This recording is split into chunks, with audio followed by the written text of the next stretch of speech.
ॐ सदाशिवसमारम्भां शङ्कराचार्यमध्यमाम् अस्मदाचार्यपर्यन्तां वन्दे गुरुपरम्पराम्। ॐ सहना भवतु सहनौ भुनक्तु सह वीर्यं कर्वावहै तेजस्विनावधीतमस्तु मा विद्विषावहै। Om Shanti Shanti Shanti. Om Tat Sat, Om Namah Shivaya. We had completed the fifth Anuvaka in the last class. So I will request Arvind ji to chant the sixth Anuvaka, beginning with Asannaiva Sabhavati. Yes, Raviji. Om Asanneva Sabhavati Asadbrahmeti Veda Chet Asti Brahmeti Chet Veda Santame Nantato Viduriti Tasyaisha Eva Sharira Atma Yaf Purvasya Athato Nuprashnaha उता विद्वानमुल्लोकं प्रेत्य कश्चन गच्छति आहो विद्वानमुल्लोकं प्रेत्य कश्चित् समश्नुता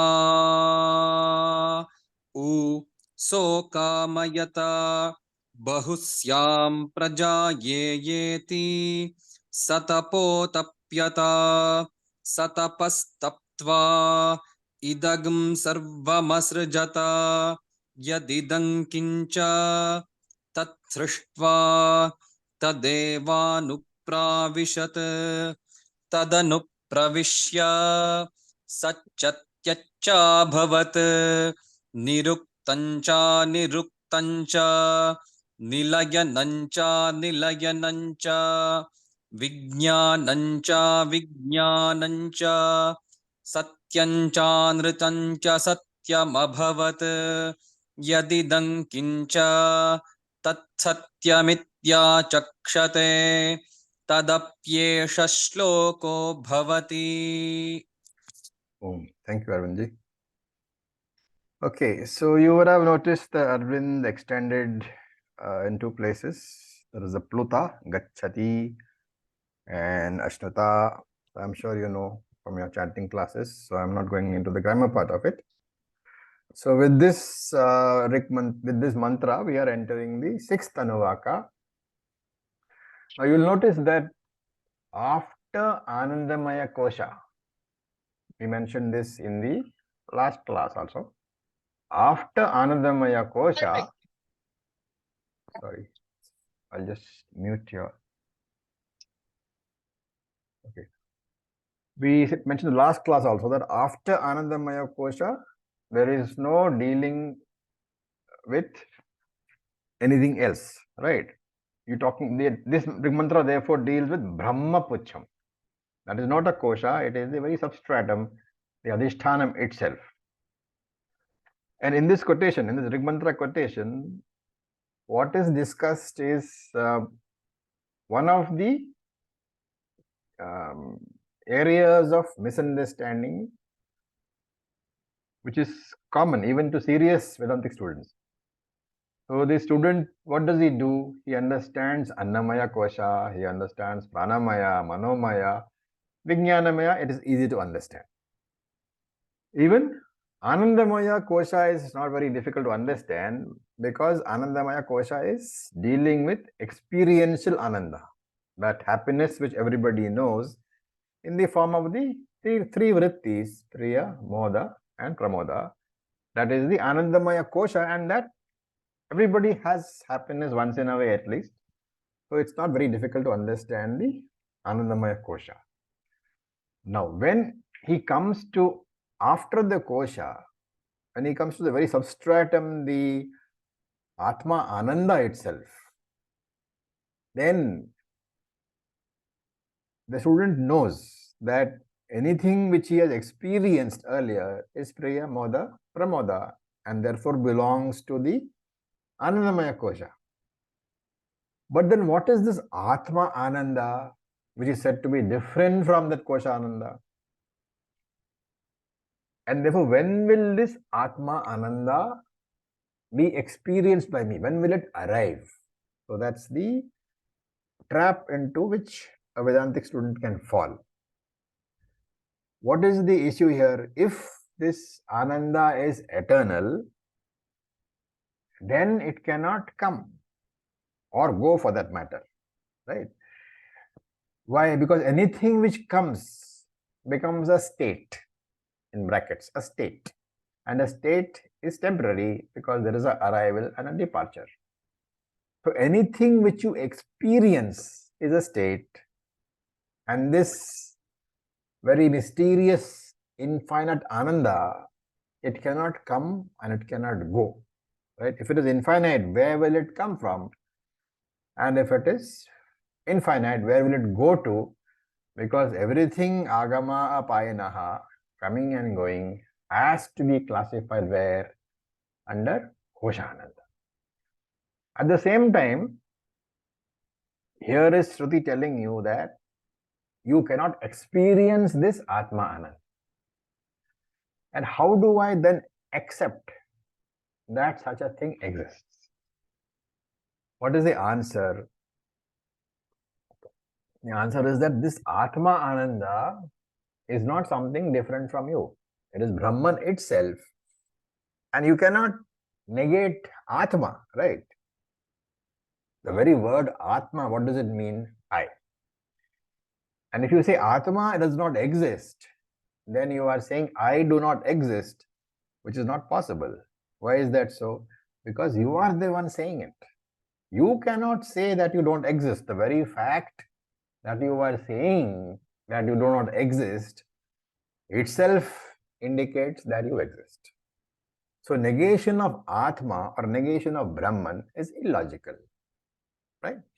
Now look at the words of the mantra. It says asanneva sabhavati. You break that up into asat eva sabhavati, as though non-existent. As though non-existent. Asat eva bhavati. Asan, actually. Asan is asat. Okay. So Shankara gives two meanings for this asan, non-existence. One is that if a person says that he is not, that Atma is non-existent, then he says asat eva sabhavati. That person, he is negating himself. He is saying that I don't exist. And therefore what?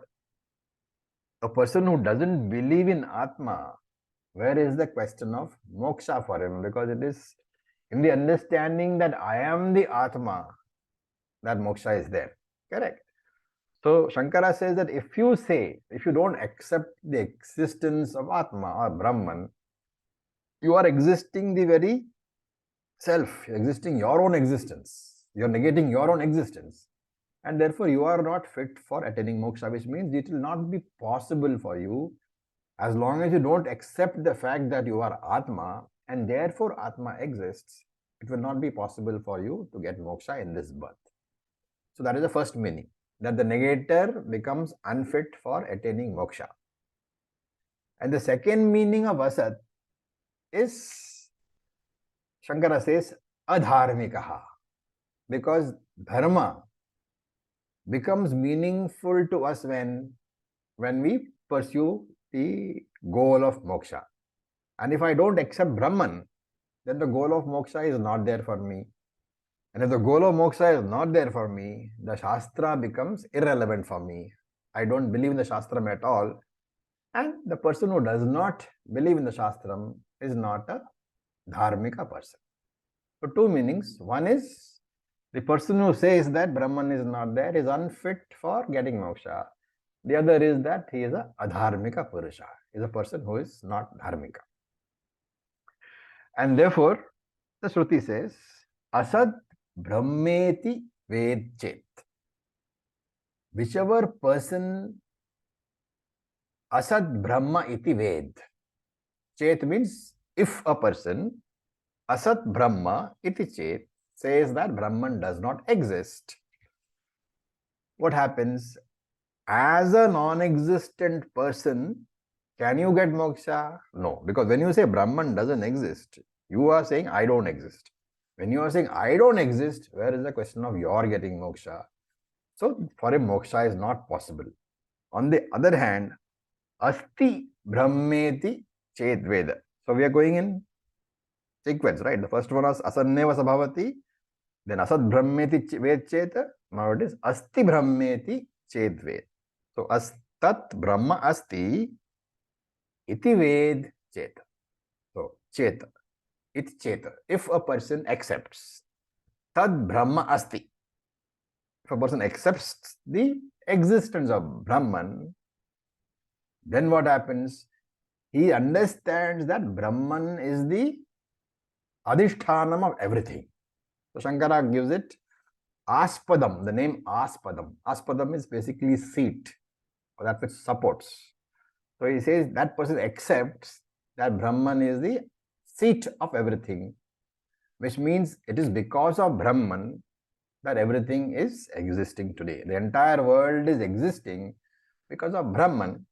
We call it sthiti karanam, the maintenance function of Brahman. And then he also accepts. So these are all part of Shankara Bhashyam. The mantra simply says asti brahmeti chetved. Okay, Shankara is expanding on that. If that person has said that Brahman exists, he is accepting that Brahman is sthiti karanam. He is accepting that Brahman is the very srishti karanam also. He is the cause of the entire universe. He is the cause of the maintenance of the universe. He is the cause of the birth of the universe. And also he is accepting that Brahman is the resolution ground of all duality. So this is laya karanam. Right? So he, by saying this, by making this one statement, asti brahmeti chet ved. If I accept that Brahman exists, I have accepted that Brahman, who is I alone, am the Srishti Karanam, Sthiti Karanam, and Laya Karanam of the entire universe. And Shankara adds, even though it is not available for perception, even though Brahman is not available for perception, what does that mean? Non-perception can never be taken as a proof for non-existence. So if I'm unable to perceive Brahman, logically, I cannot make a statement other than what? What is the only logical statement which can come out of my mouth when my sense organs cannot perceive Brahman?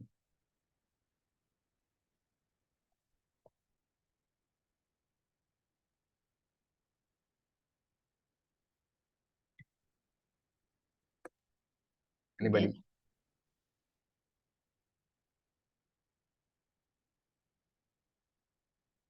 No? My sense organs cannot perceive Brahman. And therefore, if I'm asked to say, what do I think about Brahman? What is the inference? I am not the sense organs, and therefore I am the Brahma. I am Brahma. I am the witness of this. No. A straight logical conclusion from the fact that you are not able to see something. There is only one statement you can make. It's me. No.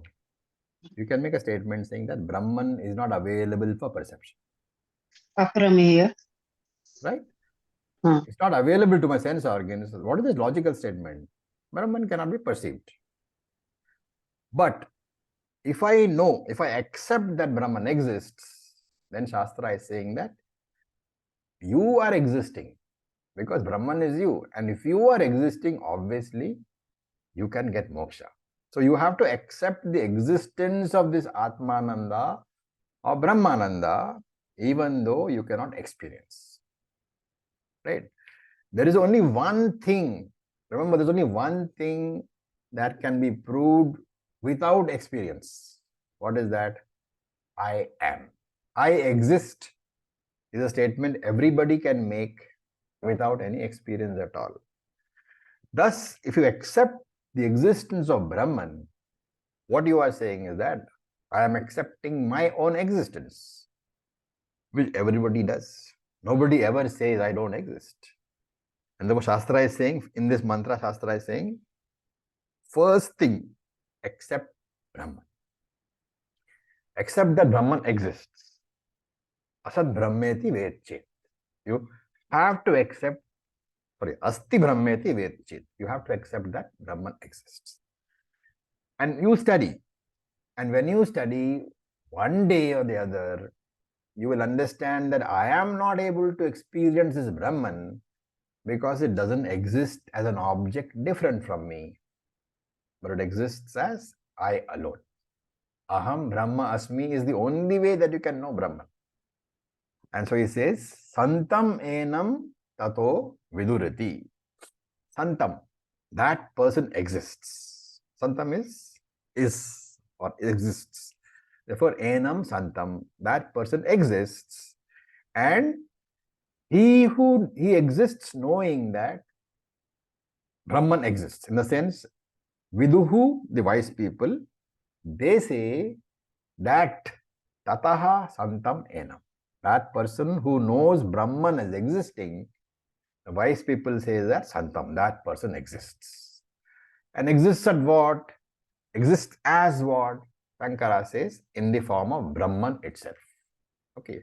So that is the first interpretation that Shankara gives. He says that anybody who says, I know that Brahman exists with conviction, the wise people, the jnanis say that he exists. That person exists. And he exists in what manner?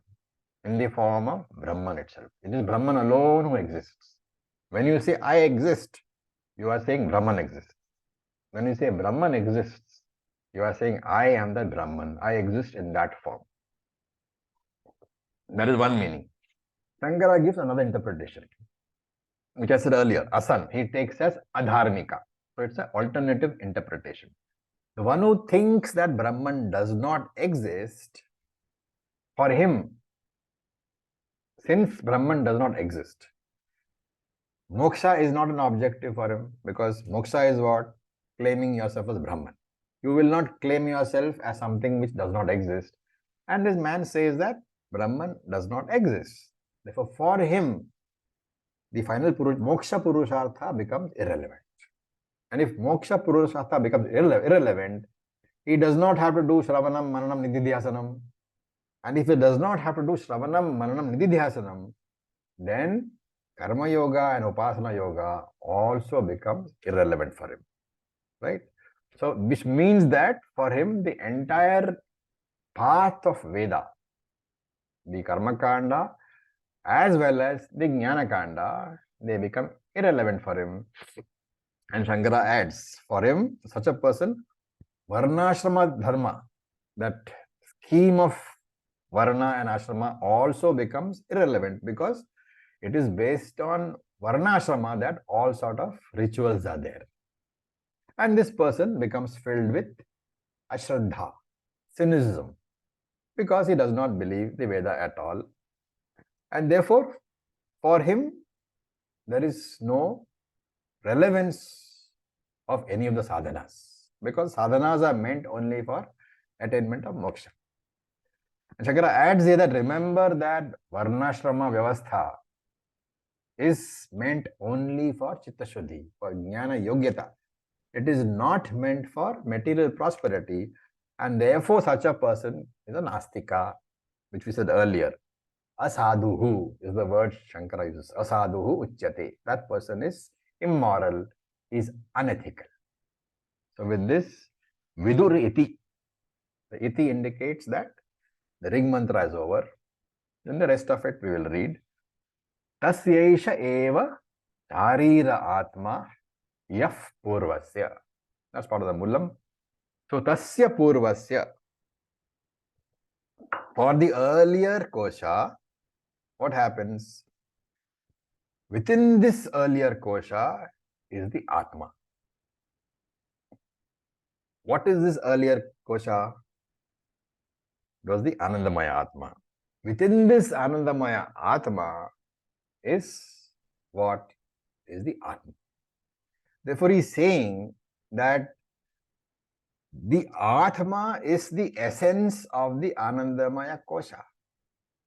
The moment you say that there is something within the Anandamaya Kosha, remember the earlier koshas, we converted it into a kosha whenever we said there is something within it.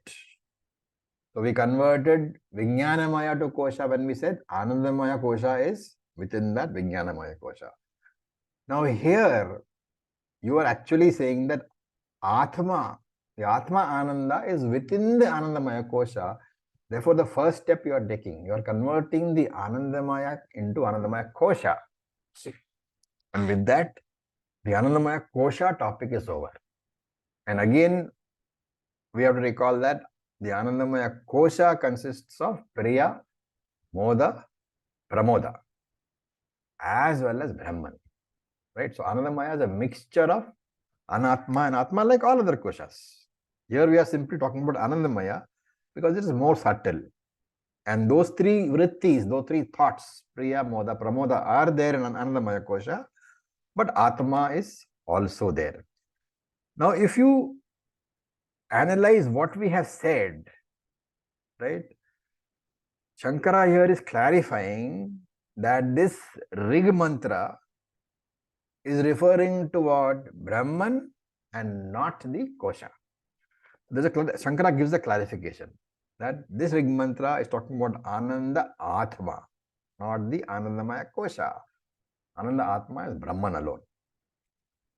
And if you have a doubt regarding the existence of Anandamaya kosha, very few people will have a doubt because Priya, Moda and Pramoda is experienced by everybody. Now, since Anandamaya kosha is a mixture of Priya, Moda, Pramoda and Brahman, regarding the first three, you will normally not have any doubts because sometime or the other you have experienced some form of Ananda. If at all, therefore, there is any doubt about the Anandamaya kosha, it has to be about the fourth aspect. What is that? Brahman alone. There is no doubt regarding the non-existence of the other three because experience is there. But this Brahman which you say, this Ananda which you say is part of the Anandamaya kosha, that does not have any attributes because it is Brahman alone. And therefore, I can have a doubt whether that Brahman exists. Right? Remember that Brahman is the Karanam, the cause, and the cause pervades the Karyam, the product. Anandamaya is the product, the container. Ananda is the content. And Ananda is the ultimate content. Right? Why? Because all the other koshas contained another kosha as a content. When we talked about Annamaya kosha, the content was Pranamaya. When we talked about Pranamaya kosha, the content was Manomaya, and so on. So now when we are talking about Anandamaya kosha, the Ananda is the truth is saying Ananda is the content, and there is nothing internal to Ananda. That is why you don't find that, that inside this and different from this. That statement is not here. So this Ananda is the ultimate content. Everything else is a container. Okay, there were three questions which were asked in the very beginning. What is Brahman? How to know Brahman? What do you mean by attaining Brahman? Very beginning of this Upanishad, we asked. What is Brahman? We discussed in great detail in the Vritti form, in the Vyakhyanam form, short and long discussion. How to know Brahman? We have just finished because Panchakosha Viveka has been done. Panchakosha analysis has been done. Now the question is, what do you mean? What is left? What do you mean by attaining that Brahman? But before you go to that question, Shruti says, Athatho Anuprashnaha. So before answering the third question, there is an Anuprashnaha. Anuprashna means a prashna. Anu means following.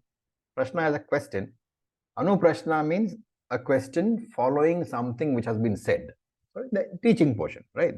So teacher has said something, and therefore athato anuprashnaha. The student asks a question based on the teaching. What is this called? Teaching is shravanam. When the student asks you a question based on the teaching, it is mananam, right? So this question has to be first answered, and then only the teacher can go on to the third question. How do you attain that Brahman? So athato anuprashnaha, a question based on the teaching. Okay, what is that question? The question is that, I'll try to explain briefly. Brahman is the common cause for all jivas, right?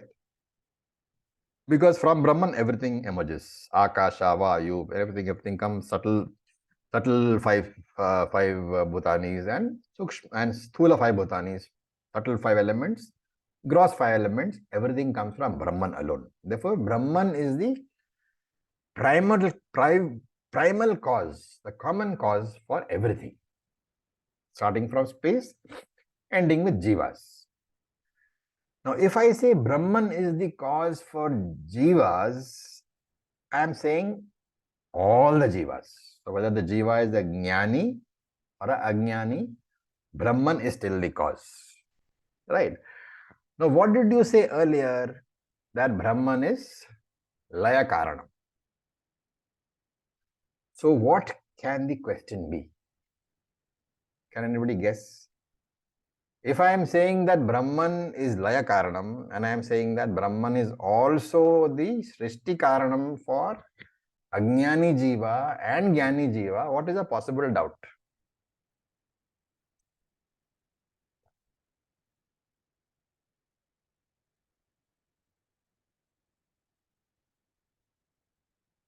So we say that what happens to the jnani when he dies? He merges with Brahman, right? Why does that happen? Because the product always goes back into the cause. When the pot is destroyed, it merges with the clay. When the gold ornament is destroyed, it merges with the gold. The question is it only the jnani who merges with Brahman, or you look at the next sentence, uta vidwan amum lokam pretya. Utaha avidwan amum lokam pretya. Does the avidwan, does the ajnani also reach Brahman when he dies? Okay. So lokam here is supposed to be taken as Brahman, Paramatmana. Amum lokam is Karanam Brahma, Hiranyagarbha, Lord Brahmaji. So ita pretya, after his death, does the avidvan, the ajnani, also merge with Brahman, or is it only the jnani who merges? This is the first question. Will jnani merge into Brahman? So look at that. Kaschan gacchati. Where does he go? Aho vidvan umam lokam pretya kaschit samusnutaha. Okay. This is the first question. Does this jnani merge into Brahman? And the second question is also there. Does the first question, does the ajnani merge into Brahman? And does the vidvan, the jnani, also merge into Brahman or not? That pluta, that extra length, is used to indicate it's a question. Does he or does he not merge with Brahman? What is the doubt here? What is this question represent? Why should the student ask this question?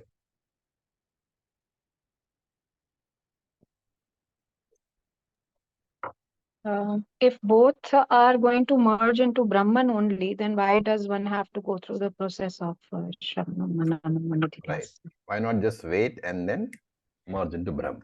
Right. So the student is applying the principle that the product merges back into its cause. So in Srishti at Pralayam, the entire Srishti merges into Brahman because it has come from Brahman. All Karyam has come from Brahman. Therefore, all Karyam has to go back into Brahman. With regard to this, there is no choice. The product has to merge back into the cause, and doesn't matter what the product is: plant, insects, animals, human beings, jnanis, ajnanis. And this merge, now you are saying the merging into Brahman is defined as moksha. Question is, will ajnani merge into Brahman after death or not? If you answer no, what is the problem? Supposing you say no, ajnani cannot merge into Brahman after death, only jnani can merge. If the answer is yes, the question is already answered by Rinkuji. If the answer is yes, ajnani also merges into Brahman after death, then the next statement is, what is the need for any sadhana? I just wait till Pralayam and that is over. Right? I might have 1,000 births before Pralayam, but when Pralayam comes, I'm going to merge into Brahman anyway. Now, if you say that no, ajnani does not merge into Brahman, what is the possible problem? Om sir, if Yeah. Brahman is the substratum for everybody, for every jiva, every this, then why should not the Agyani also? No, you are not giving a reasoning. I am saying there are two possible answers. One is no, one is yes. The yes answer has already been given by Rinkuji. She has said that it has to be merging. Otherwise, what is the point of, if Ajnani you says merges to Brahman, then what is the point of any Right. sadhana? That's the reasoning.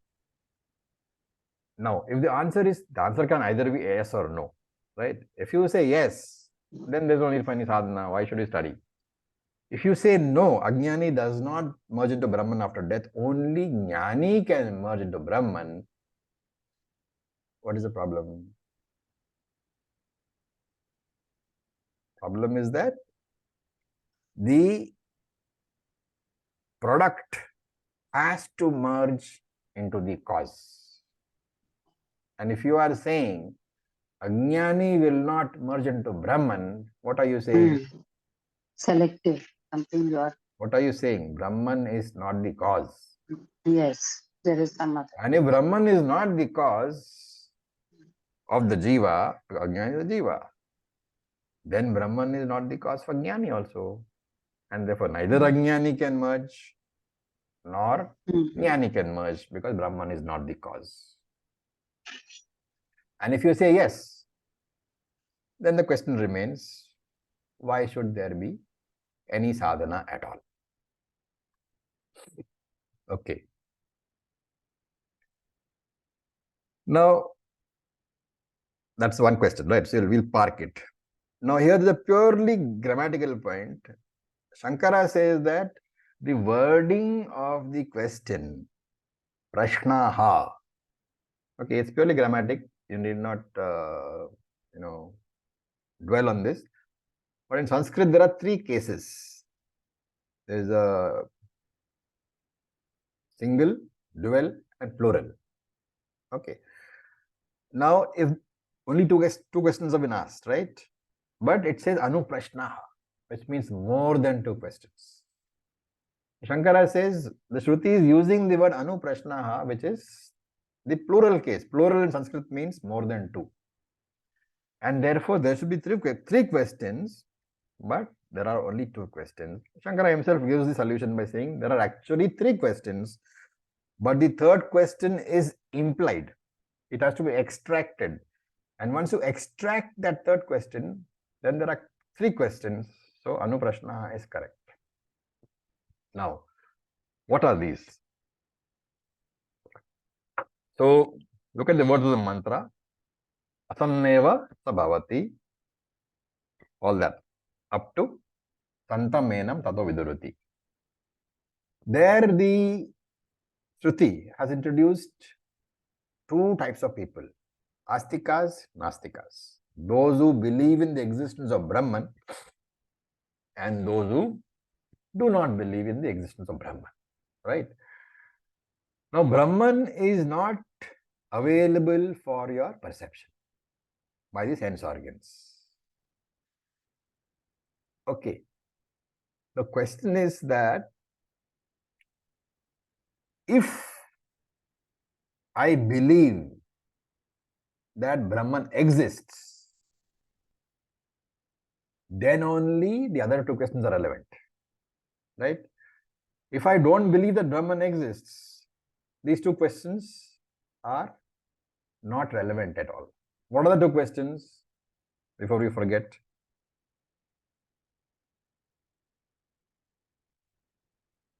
Are you following? If you're following, you should at least remember the questions. What are they? Will the Ajnani Correct. Will the Or Ajnani Jnani merge into is Brahman? merged, Or will or the Jnani, or the both. Jnani merge into Brahman? Two questions are there, right?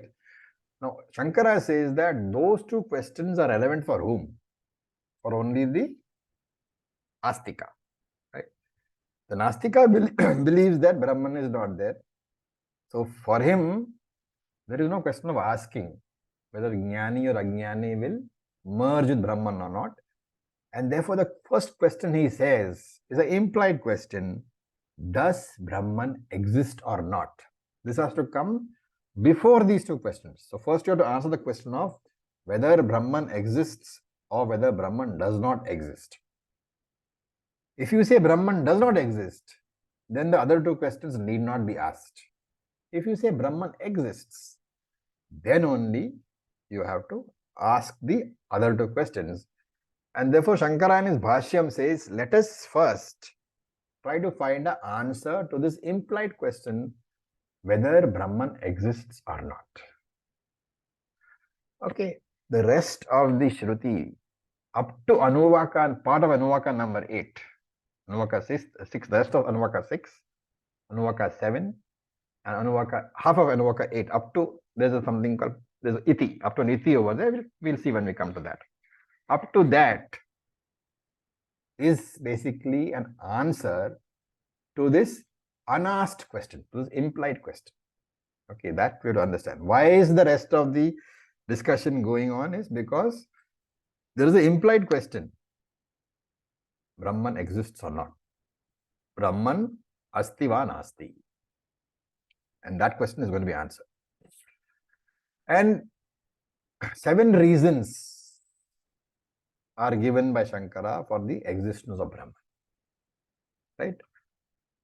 If you look at the mantra, the first reason is given from So kamayat bahusyam prajayeti sa tapotapyat sa tapastaptva idgam sarvam asujata ridam kincha. Up to this portion is the first reason. Okay, there are 7 reasons. This is the first reason. So let us try to understand what he is saying. So he is saying Brahman exists because it is the Nimitta Karanam, the intelligent cause of this creation. How do you arrive at that solution from this part? So look at the words. So Kamayata, Brahman desired. Kamayata is desired. Brahman desired iti, in this manner. Which manner? Bahusyam prajaye. Let me be born as many. Okay, this is a very important part of the Shruti. You will come across reference to this in many places. Brahman desired. So many people will say, you say Brahman is akarta, but your own Upanishad says, so kamayataha. Brahman desired. Okay. So saha kamayataha, that Brahman desired, and bahusyam prajaye iti. In this manner, iti, he desired. What manner? Bahusam Khyam Prajaye. Let me be born as many. After desiring, what did he do? Saha tapo tapyata. Saha attapyata. He performed tapaha. So you break that into saha attapyata tapaha. Attapyata means performed. Tapaha means tapas. So he performed tapas. That is the second part. Then sa tapas tapva. Having performed that tapas, idam sarvam asrajata. You can understand. He desired, then he desired what? Let me be born as Beni. Let me become dualistic. I am the non-dual Brahman. Let me be born as many names and forms. And therefore, he performed tapas. And after performing tapas, sa asrajataha sarvam idam. He created all this. And yadidam kincha, whatever is there. Yadidam kincha means yat idam kincha. Whatever is existing here, which means the entire universe he created. Okay. Now from here, Shankara says, you extract. Whatever you extract, that there is a creator. Right?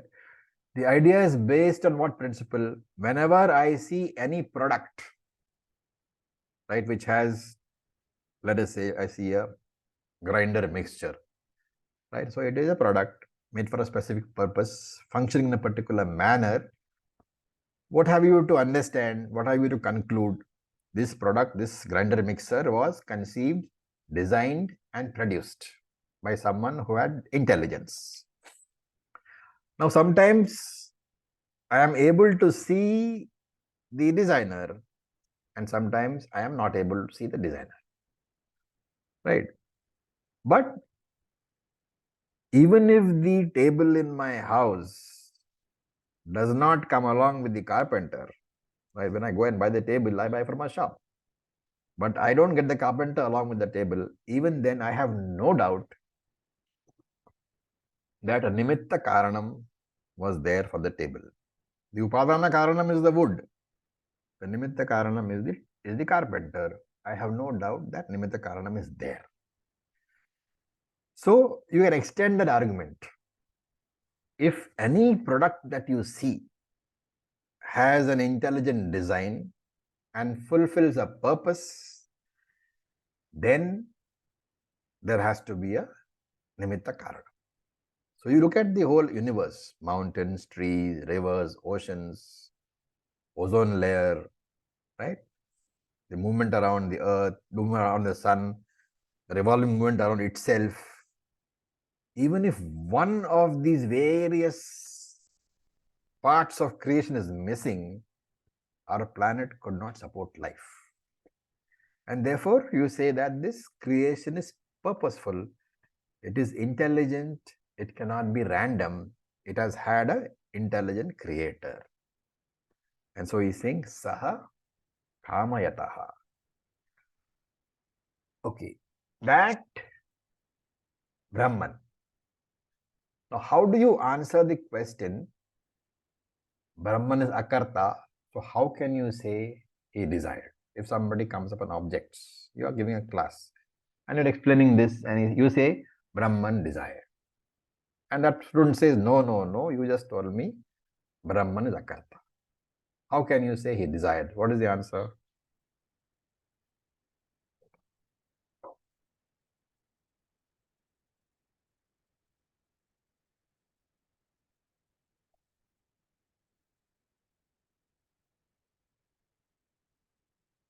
Come on, guys. Very simple question.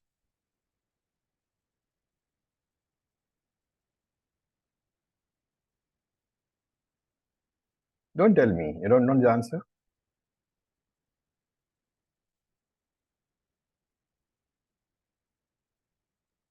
Oh, Mataji, may I try? These are It's important. because Brahman is the intelligence principle over here. So the Gnan Shakti is present. So So that's why maybe it is. You can't have any Jnana Shakti as Atman or Brahman. Sir, that word we use, nimitta matrena, is that applicable here? That it is It's the a very background? simple answer. The simplest of all answers. That's why I keep saying you need to revise Tattva Bodha, you need to revise Bhagavad Gita, revise the earlier Upanishads. Otherwise, you'll never connect. Who is the creator? Ishvara, Brahma. Ishvara. Hiranyagarbha. Hiranyagarbha. What is Hiranyagarbha? Ishvara. No, give me the Tattva Bodha definition. Samashti Sukshma Sharir. Does he have a mind? Yes, Can he desire? Sukshma Shariram has a mind. Yeah. Can he desire? Yes, he can desire. So that's the answer. You are talking about what? Mm. Maya Hiran- Sahita Brahman. Mm. Okay, now the point is that this has been talked about 1,000 times. Bhagavad Gita, Tattva Bodha, all the Upanishads, but you still keep forgetting. That's the basic reason why Shastra is repeated again and again and again and again. Try to understand the context. So when you say that Brahman desired, it is not Nirguna Brahman we're talking about. It is Saguna Brahman, Hiranyagarbha, Lord Brahmaji. Remember, Shastra uses Brahman for both. I have told this to you several times. Context you have to see. If the context is creation, it is never Nirguna Brahman. It is always Saguna Brahman. Okay. So this third implied question, or rather now making it the first question, Brahman asti va nasti. Is Brahman there or not? That is being asked. Why is it important? Because normally, whatever is not available for a transaction, we say such a thing does not exist. And Brahman is never available for a transaction, right? And secondly, any product we know has to merge back into its cause at the time of destruction. This is the definition of destruction itself, that the product goes back into the cause. And therefore, in this particular portion of the Shastra, some very important Vedantic ideas are being brought out. Universe has to have a nimitta karana, intelligent cause. Intelligent cause is called Brahman. How did this Brahman? Now remember, the moment I say cause, it means creator, it means Saguna Brahman. I'm saying Brahman because Shruti uses Brahman, but mentally you have to say creation has been talked about. So Saguna Brahman we are talking about. How did this Brahman create this universe? What is involved in any creation? Right? What is involved in any creation? You want to paint, for example. What is involved? Ichha Shakti, desire to paint. Jnana Shakti, the knowledge of how to paint. Kriya Shakti, the actual painting itself. Right? Desire does not automatically convert into action. Desire needs the knowledge. The painting has to be visualized and then converted using a paintbrush and colors. So, Ichha is there, Jnanam, knowledge is there, and Kriya, the action is there. And therefore, Saha Kamayataha, he desired to create the universe. You can have a desire only if you have a mind. In the case of Brahman, we said Saguna Brahman. And therefore, the mind is Maya. Maya has got Ichha Shakti. And when Brahman handles this Maya Shakti, Maya Sahita Brahman, Hiranyagarbha, otherwise called Ishvara. So Brahman desired with the help of Maya. In other words, Saguna Brahman desired. Then another question can come up. Why should this Brahman want to create the universe? Right? Because Vedanta tells you what? Any desire is born from incompleteness, apurnatvam. That is why we say desire, kama, is a product of ignorance, avidya. We have seen before, avidya produces kama, kama produces karma, karma produces karma phalam produces rebirth, death and rebirth. Where do you find this? You find in Bhagavad Gita. So I'll leave it to you to go and figure out where it is. Therefore, desire is considered to be samsara. And when you say Brahman desired, Saguna Brahman desired, what is the problem? You are saying that if Brahman has a desire, Brahman is apurnaha because desire springs from apurnatvam. And therefore, Brahman is not a moksha purusha. Right? Saguna Brahman is not moksha purusha. What is the answer? Bhagavan, the Ishvara desires with the help of the Maya mind. But his desire is not born out of avidya or incompleteness, apurnatvam. Remember that only that desire which is born from avidya or from apurnatvam, only that desire is the cause of samsara.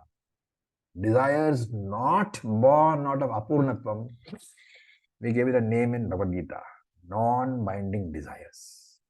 Desires born out of avidya were called binding desires. Binding desire is what? Something done for your own happiness. A non-binding desire is something which is you want to do, but the fulfillment or not fulfillment is not going to affect you. And Brahman's desire is meant for what purpose? Is for creating the universe. Why does he want to create the universe? Because the karma of all the jivas have to be fructified. They have to experience the sukha dukkha. Right? And that can happen only when there is a world. And therefore he said, let me become many. Let me create a world. That is the second question. The third question you all know the answer to. Third question is, if creation is for the fructification of punya papam, because now only Brahman is creating, how come this punya papam came? And the answer is what? This punya papam came because of karma done by jivas in earlier creations. Creation is a cycle, and therefore you can never say that you have a state where the punya papa stock is zero and then Brahman gives them. Wherever you touch your finger on a cycle, on a circle, it is got a previous srishti, a previous creation. Therefore, punya papam is always there. Also, one more corollary is that since Brahman is desiring to create for the purpose of the jivas exhausting their karma, he has to give an appropriate environment to each jiva, a body, parents, what kind of talent he has, whether he's one-legged, half-legged, whether his body is whole or sick. All this he has to know in his mind. And therefore, Brahman must have previous knowledge of all the jivas. So this question you have to understand, this is how it comes about. There is no question of having a first creation. We have to get out of linear thinking. Creation, to understand the creation cycle, to understand Vedanta, you have to understand that creation is a circle. There is no beginning and no end. So whichever srishti you are talking about, it is a intermediary srishti. There is always a previous creation, always.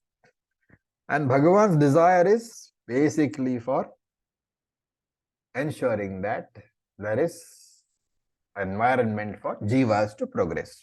Some jivas can get moksha, some others can get swarga. Anyway, all jivas can exhaust their karma. That is the reason for this Bhagavan, for this Brahman's desire. And Shankara himself, in his commentary, this is where we got our concept of binding and non-binding desires. In Shankara's commentary to this particular Anuvaka, he talks about Shuddha Karma, right? Shuddha Karma means non-binding desires. And he says Shuddha Karma will not cause samsaraha. All other karmas will control Shuddha Kama, pure desires. Pure desires in the sense of non-binding desires, they will not cause samsaraha. Any other desire, which is binding desire, will cause samsaraha. All ashuddha karmas will force a person into samsara. Ashuddha here means binding desires. Shuddha means non-binding. The word Shankara uses Shuddha Kamaha and the opposite Ashuddha Kamaha, which we have translated as binding desires and non-binding desires. In that manner, he says, because of this explanation that I have given, Saguna Brahman, Ishvara, is not bound by those desires. Then what type of desire it is? He gives a very nice explanation. He says that desire itself is Satyam Jnanam Anantam. It is not different from Brahman. If something is different from you, then there is a boundary, right, between you and that something. But something is not different from you, there is nothing to create a boundary, there is nothing to create a limitation, there is nothing to bind you at all. And the very desire itself is Ishvara only. And therefore, if at all you have to classify, you can say that it is Shuddha Kamaha, Vishuddha Kamaha. Not binding desires. It will not be the result of avidya or apurnatva. Okay. A few more minutes and we'll. And therefore, Brahman uses the desires for what? As a medium to create the universe for the exhaustion of the karmas of all the people, of all the jivas. And don't ask who created jivas, because jivas are anadi. We saw the karna shariram for jivas is never created.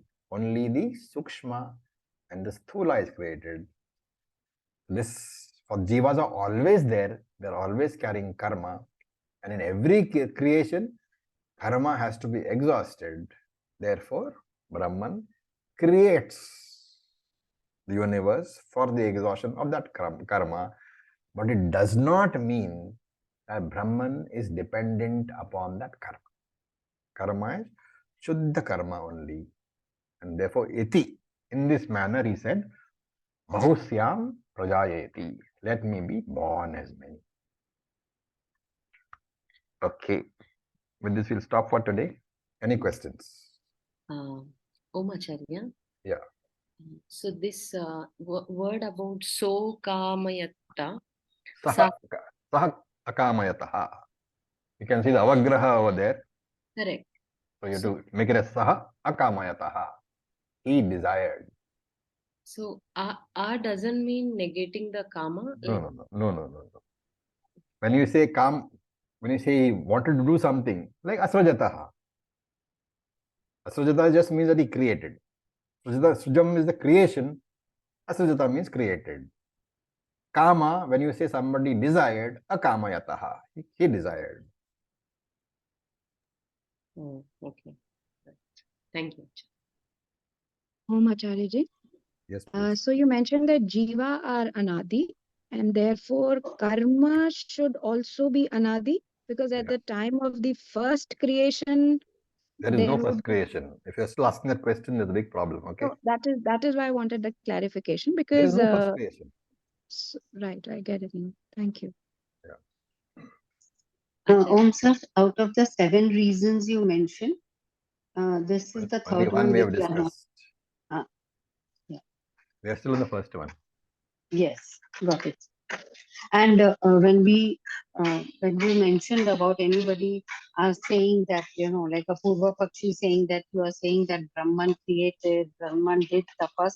So then in that case, this what we say about Saguna Brahman, that is the reason why we should understand how Brahman created or Brahman did tapas. Whenever you say Brahman created, it is always Saguna Brahman.